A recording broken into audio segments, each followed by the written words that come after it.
Hello friends, you are watching the Seated Scribe, a channel where we discuss pens and writing, and I am Rudrashish Datta. Friends, in today's revisit series, I look at perhaps the cheapest fountain pen available in the Indian market today. Priced at around rupees 60 or less than a US dollar, the Reynolds Fludo, as it is so marketed, has served me and does serve me as a fountain pen for utilities other than writing alone. I have used the Reynolds Fludo to train my hands in nib tuning, to test refilling strategies for cartridges, and even to occasionally drop test them to see how far they go in resilience under actual everyday carry circumstances. Surprisingly, I have found the pen remarkably resilient, light, and a wonderfully smooth writer.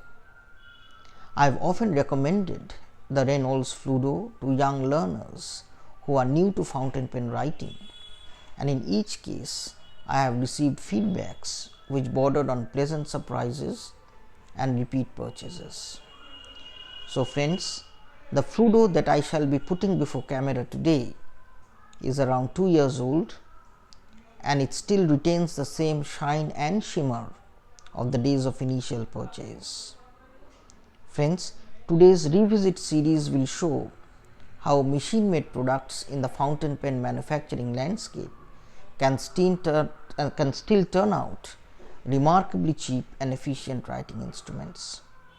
So friends, without any further delay, let us go to my 2-year-old Reynolds Fludo. Well friends, this is my Reynolds Fludo Plus, the cheapest pen that I have in my collection. It cost me around 50 rupees or slightly more than half a dollar US dollar, and for the past 2 years pens like these, I have a couple of them, and they have been serving various fountain pen needs, especially with regard to learning how to work on tuning of nibs, because they are very easy on the pocket, and if anything goes wrong I can have a learning experience that would be rather cheap. So with regard to the clip,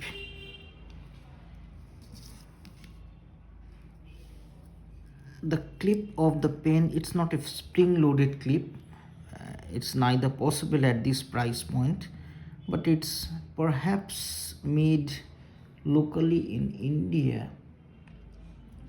It has that Reynolds embossed here. It's a chrome clip, fairly stiff. There is at the finial end of the clip a mark of injection molding. This is a mass produced pen, so it's likely that most of the pen would be machine produced. There is a design dotted impression at both these ends. So it's a no nonsense plastic clip. Now the interesting part of the Reynolds Fludo is the nib. This is a steel nib on the narrower side. It is fit into this rather tapering black plastic section, which carries fins right through the gripping section, and this is something which can be seen,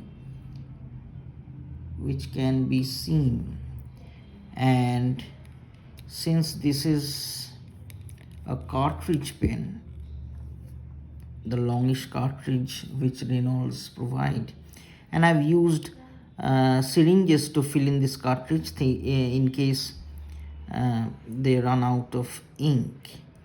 And so that is it. It's a rather longish gripping section. The threads are plastic in this section as well. There are a couple of porous holes at this end which well, I don't know, they may also be marks of mass produced injection molding. And with regard to the gripping section, it's shiny translucent plastic. And now let me take a writing sample to give you an idea of how the pen actually writes. In fact, there are no indications that this nib is a medium nib, though I guess this Fludo Plus is actually available in only one nib sized version. So let me put this to paper before the camera to give you an idea as to how the pen writes.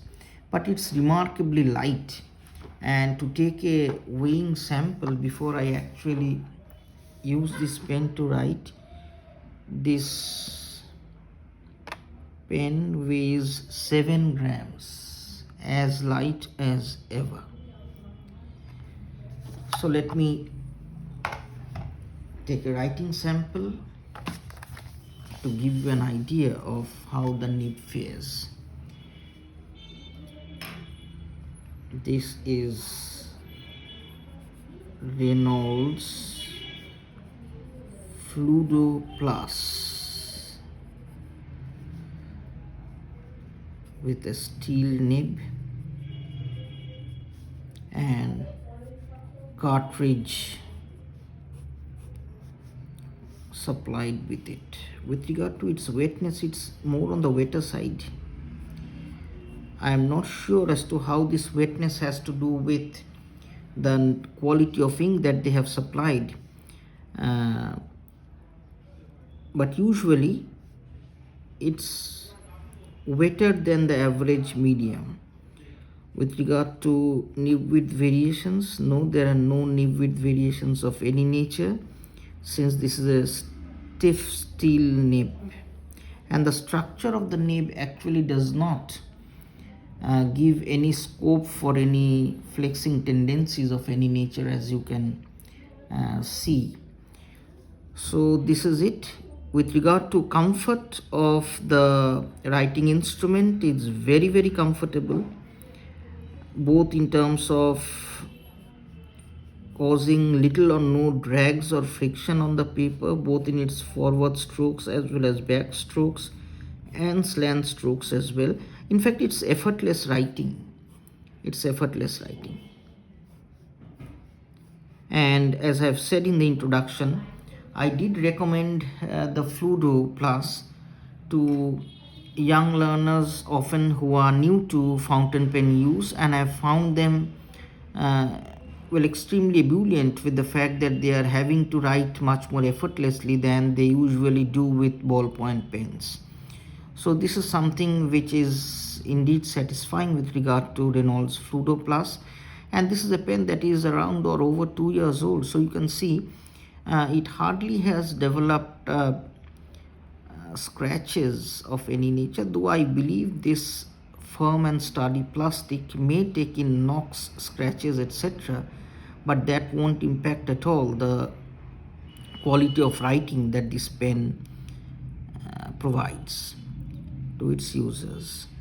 So friends, this is my 2-year-old Reynolds Fludo Plus. I am not sure whether pens of this make are available in the European or US markets, because as I've checked, this pen is produced in India and it costs slightly more than $50, or around ₹50. So this is it. Thank you for watching this revisit series of my 2-year-old Reynolds Fludo Plus. I'll be back with another pen and another review in a couple of days. Thank you friends, and stay safe.